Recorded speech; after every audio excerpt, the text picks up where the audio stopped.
First, Francesco Petrarch.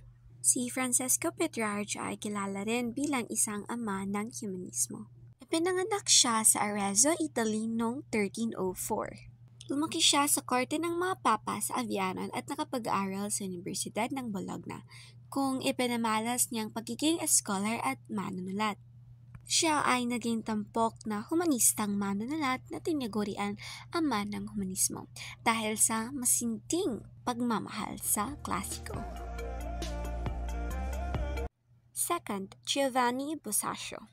Si Giovanni Boccaccio ay kilala rin bilang Decameron.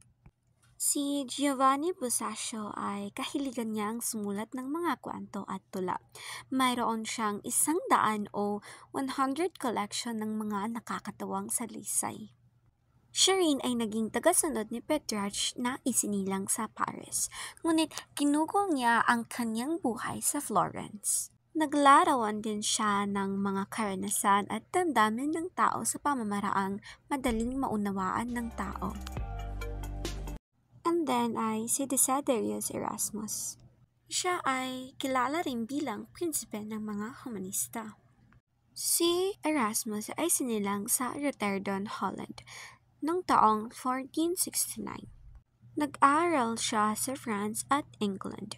Siya rin ay isa sa ma-impluensyang tao ng Renaissance sa Hilagang Europa. Naging pari siya at humanista sa larangan ng panitikan at pinag-aralan mabuti ang Biblia upang higit na maintindihan ang Kristyano o Kristyanismo para sa kabutihan ng mga tao. Then, si William Shakespeare, o kilala rin bilang ang makata ng mga makata. Siya ay bantog na manunulat ng England na nakapagsulat ng mga tulang komedya, trahedya at pangkasaysayan. Ipinakita ng kanyang mga akda ang malawak niyang kaalaman ukol sa damdamin at pagharap ng tao sa iba't ibang sitwasyon ng tunay na buhay. Ang susunod naman ay si Niccolo Machiavelli. Kilala siya bilang ang may akda ng The Prince. Ipinanganak siya sa Florence, Italy noong taong 1469. Siya ay madalas na tinatawag na ama ng modernong agham pampolitika. Nagsulat din siya ng mga komedya, mga kanta sa kamabal at mga tula. Siya ay isang Italyang diplomat, politiko, mananalaysay, pilosopo, humanist, manunulat ng dulang at makata ng panahon ng Renaissance. And lastly, si Miguel de Cervantes, ang may akda ng nobelang ang Don Quixote de la Mancha.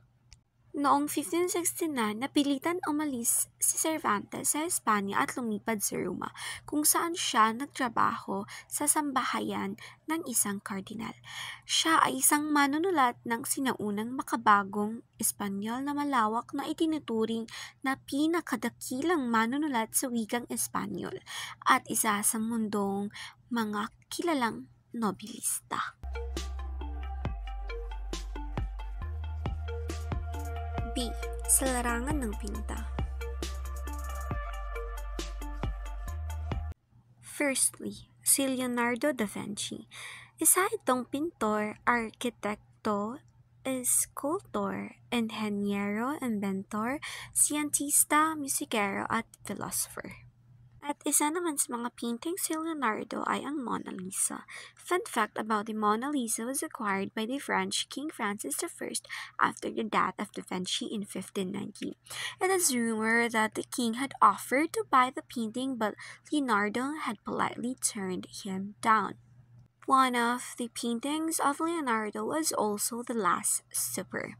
Fun fact about The Last Supper portrays the reaction given by each apostle when Jesus said one of them would betray him.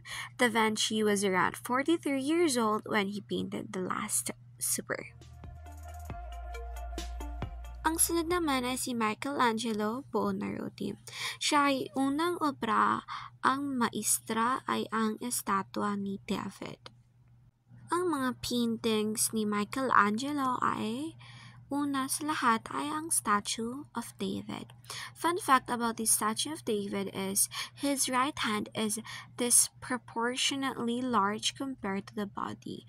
Why? Because in the Middle Ages, David was commonly said to be the man of fortis, strong of hand. Ang sunod naman is the Pieta. Fun fact about the Pieta is not only Michelangelo's most famous sculpture, it is also the only one that he signed.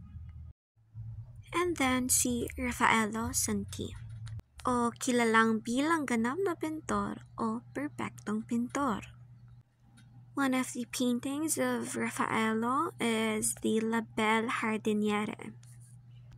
Fun fact about this painting is the title of the painting literally translates to the beautiful gardener.